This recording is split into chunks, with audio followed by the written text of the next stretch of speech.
Hi everyone, I want to elaborate a little bit more on hedging strategy, what we do and what we don't do when we're dealing with the hedging exercise. I really like the framework what, how and when, if we are speaking about the strategy from the management perspective. And for what it stands for the risk we are trying to avoid. What do we hedge?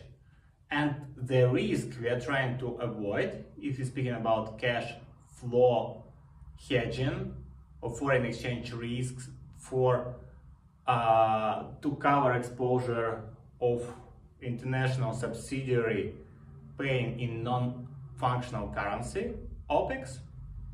So this is our exposure. Exposure is Opex of our subsidiary.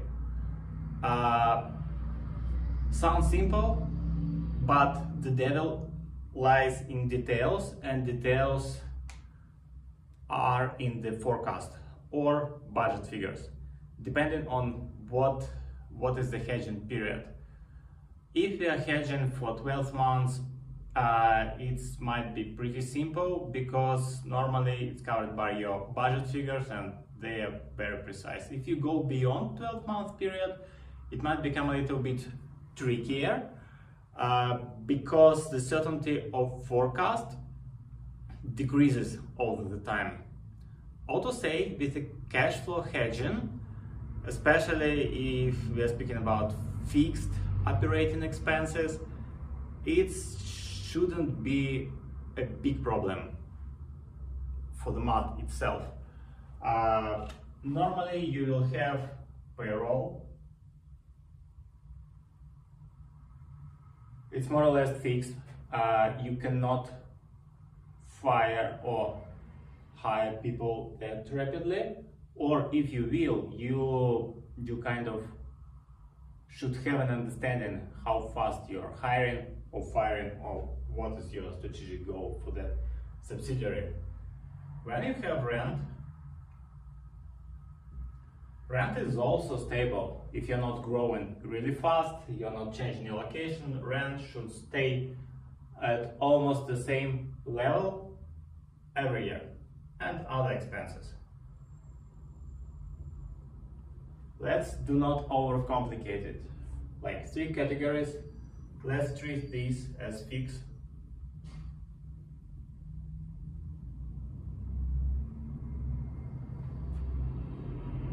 Here we have the months 1, 2, 3, many dots, 12, many dots, 18. How would you get your numbers? You know better than me. The best way is to consult with strategic finance or planning department. They should have precise numbers. If you don't have numbers from strat finance, you can make your own estimate based on assumption that nothing will dramatically change over your forecasted period, and you will have more or less the same level of payroll. For example, 100 each month. You know that it might be plus minus depending on social contributions, other contributions, other bonuses, but it will not be like 200. So it's plus minus 100, and you can assess the probability of these expenses as really high, and you can treat them as fixed. The same for rent. It might be like 50 per month, and it's pretty stable. You have your agreement, lease agreement, normally agreed on for the periods more than 1 year, especially if we are speaking about commercial real estate. It's more than 18 months, so you know your fixed operating exposure for every month. What you then can do, and you actually have to do. You have to check if you're understanding correct. So you're preparing your forecast. When you're checking again with strategic department if the numbers are correct, if they look reasonable, if you do some estimates yourself. After that, you have to check with your leadership team, with your CFO normally. CFO should sign on this. CFO. Why? Because he or she knows the strategy. He or she knows if the strategy will be stable, if the exposure will remain the same over the forecasted period, or something might happen. If something might happen, they will tell you. It might be merger and acquisition, it might be dissolution of legal entity, it might be growth due to hiring, it might be reduction of activity. Like all these should be known far before the event by your leadership team. So you have to consult with the leadership team to understand your volume, to understand what exactly are you hedging. Because if you mess with the forecast and the fact will be way lower, you will end up in the over-hedged position. And the over-hedged part will not be qualified for hedge accounting and will go straight into your profit and loss statement. And that's what you most likely would love to avoid in your exercise. Okay, you have your forecast, you've checked it with all the stakeholders, you prepared from the numbers perspective. What is the next item? Is how to hedge. It sounds straightforward. You're looking at your strategy, looking at your risk appetite, and you decide how to hedge. There are several options.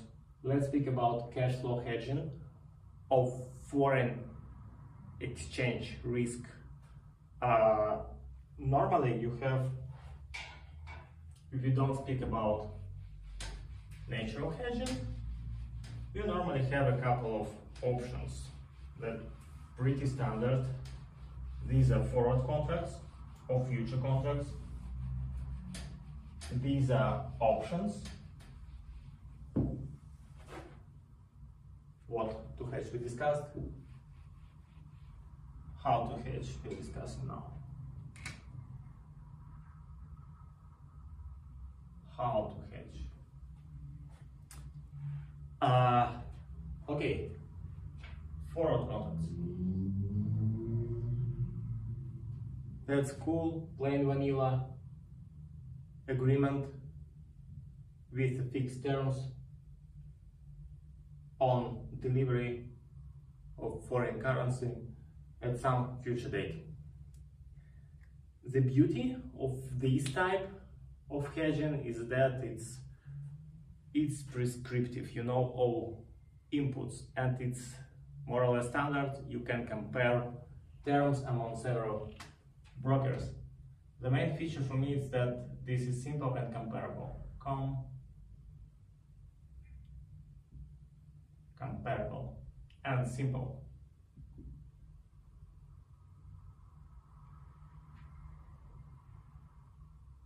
And if you want the rate to be fixed, that's your option. But if you want to have some flexibility, you might go to other instruments. Options. What are the options? Is when you have some flexibility. You agree to have an option to have the rate 1.2 euro to USD in 1 year but it's up to you if to exercise this contract or to give it lapse. It's up to you. Easter rate will go 1.3, you need euros, you will exercise. Easter rate will go to 1.1, you will not exercise. The problem here is that you have to pay premium upfront.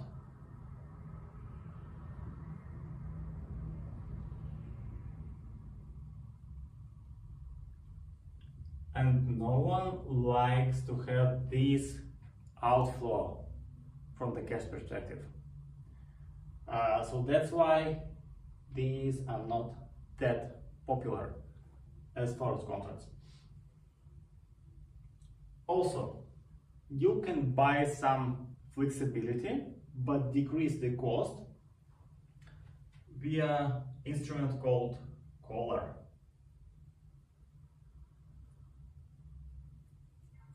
Collars or forward extra. Forward extra is a different instrument.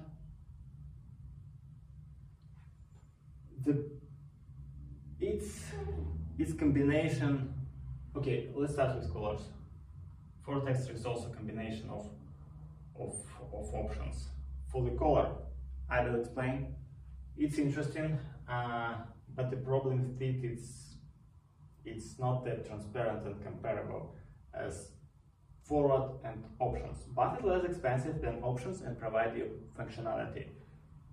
It collars because it allows you to fix your upper exposure, for example 1.2, but you will have your low rate at which you will have to trade. So you're basically having a corridor.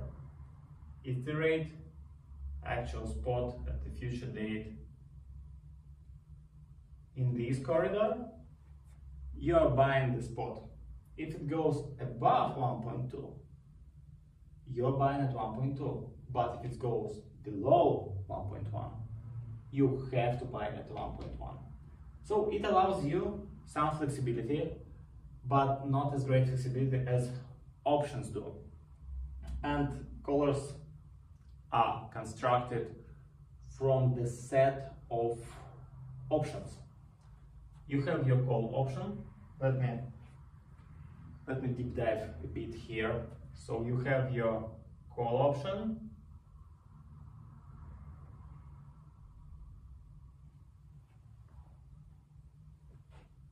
This is small graph here. This is price.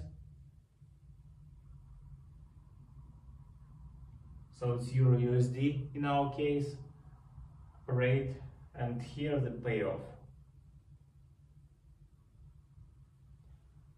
Payoff.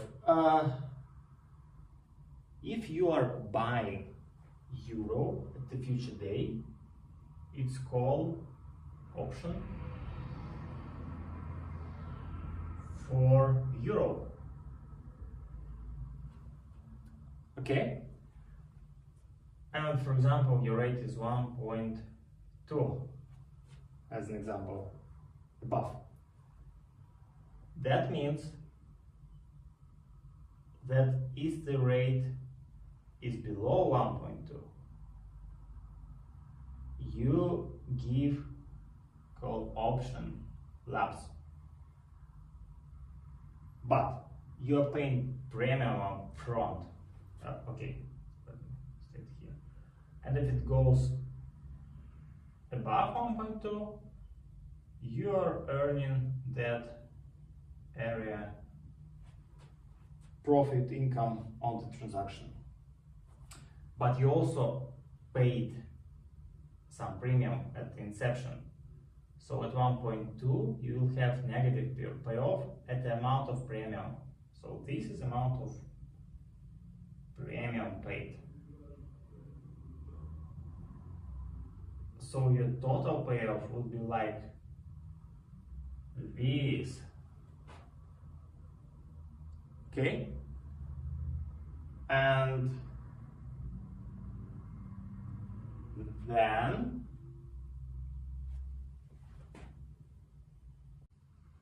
okay, so this is your call option here with this premium paid, and after that point you are net zero or profitable. What you can do to decrease the cost, you can sell put option. And by selling something, it assumes that you will receive money in exchange. And by selling put option, sell put. So put goes like that. If you are selling it, you are mirroring it like this.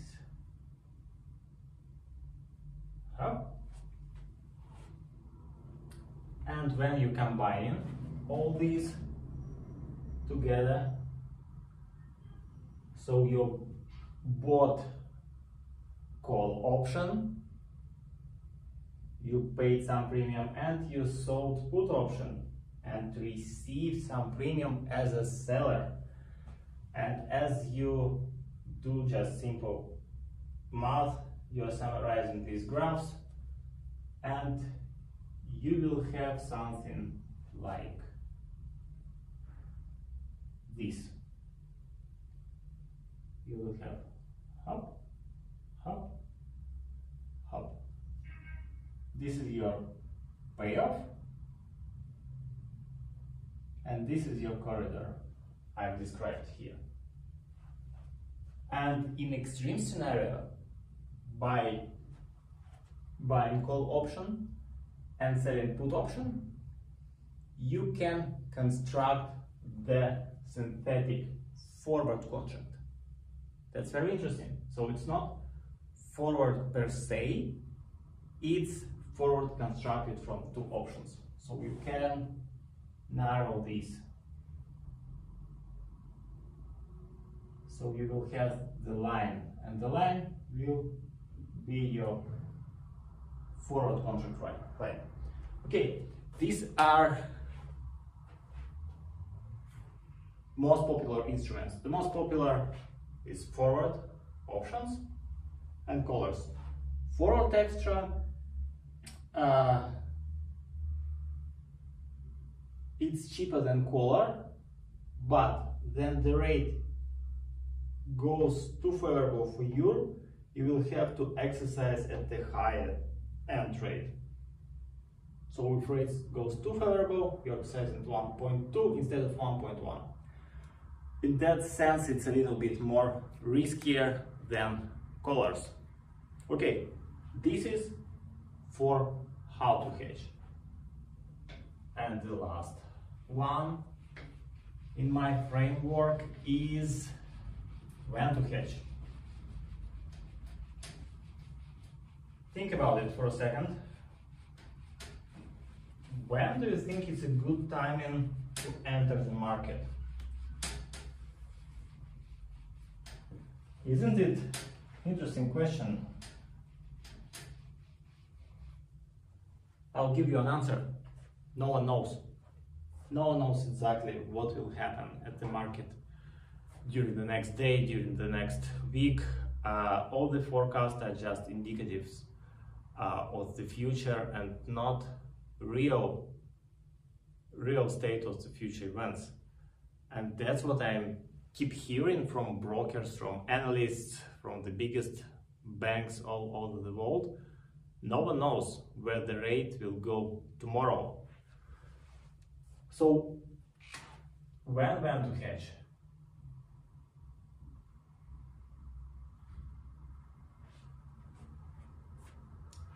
It depends on agreement within the company. It depends on how you agreed with your leadership team, with your board, with audit committee, with all stakeholders. But basically the rule of thumb is your budget rate.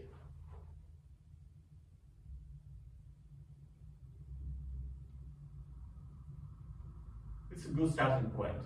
If something your management comfortable to be the rate, and we are speaking about FX here, FX rate, budget FX rate. If they're comfortable for that particular rate for the following year and you see that trade already at the market, just go and buy. Go and buy, no hesitation, because it might go in another direction and you will lose the moment. So it's better to go and purchase the volume. If it's not the case and market is not there, there are a couple of techniques and it should be iterative. Again, with your management, if you see that the rate is not achievable, you might use technical indicators.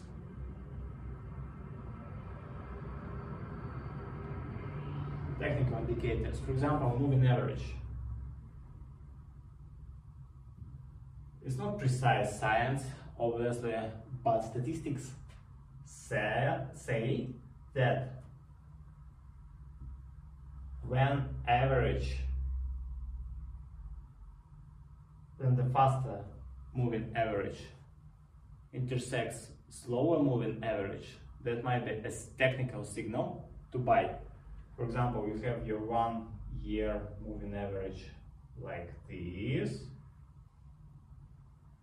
1 year moving average, let's say it's 1.1 and it's Euro USD.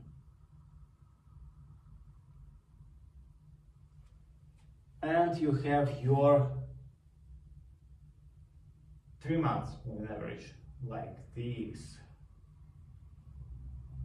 And this one might be the moment to buy forward contracts. It's more than 50% chance that the rate will move up after that intersection. In the medium to long run period, not instantly. Okay, what else to look at? So budget rate, first one, technical indicators, then discuss it to adjust budget rate, then premium.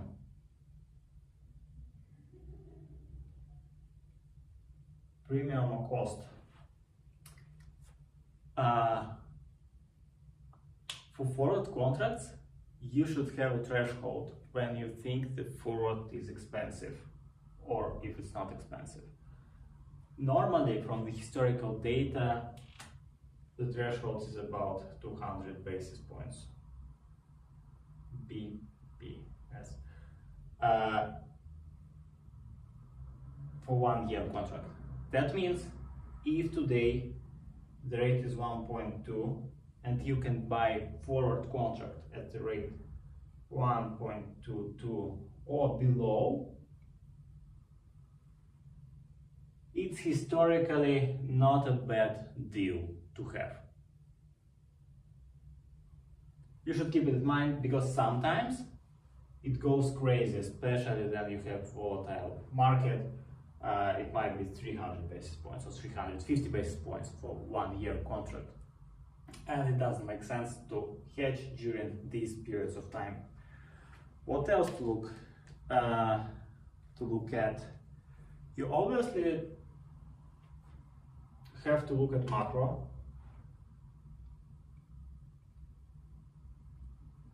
Especially at interest rate differential. It's not exact science, but it's indicative where the rate will go into mid to the long term period. Go and watch my session on interest rate differential to understand how it works.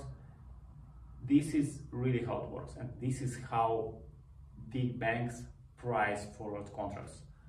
So here it's interest rates foreign minus interest rate domestic, let's say like that. Interest rate differential, very important. Look at this. Macro, okay, let me check. And step approach. Step approach. There are more points here, like it's not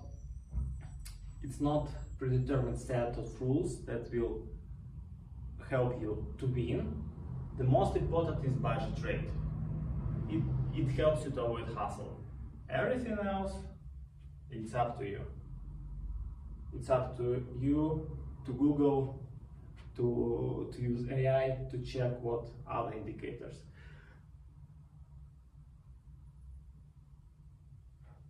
Step approach. That's what I use.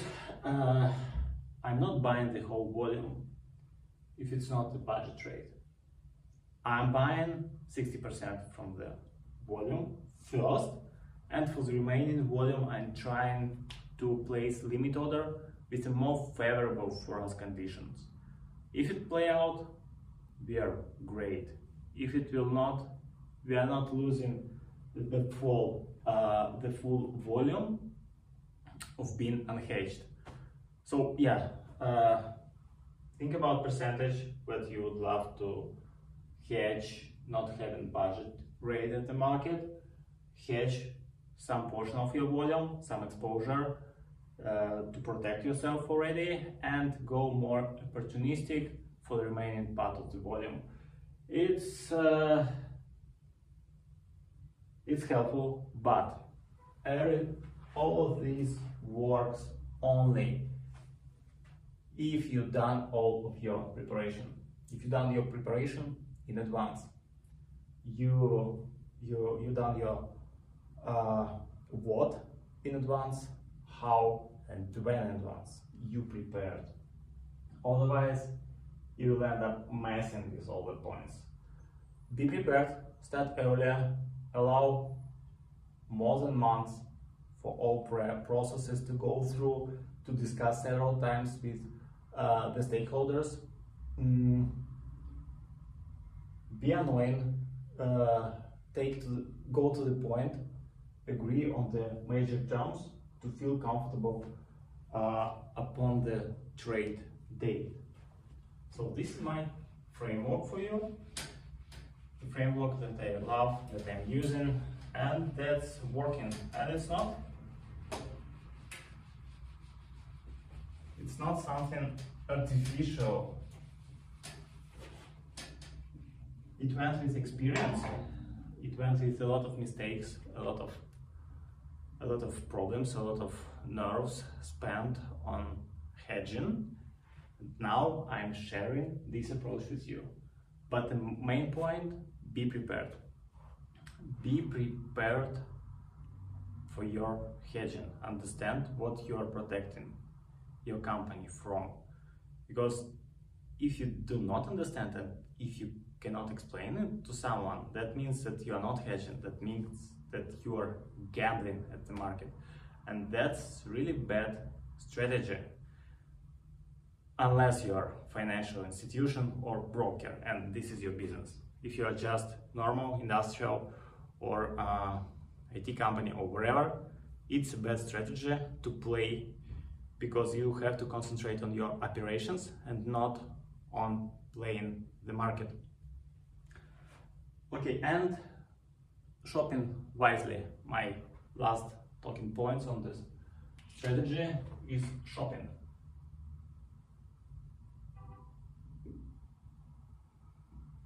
It's actually the trade day.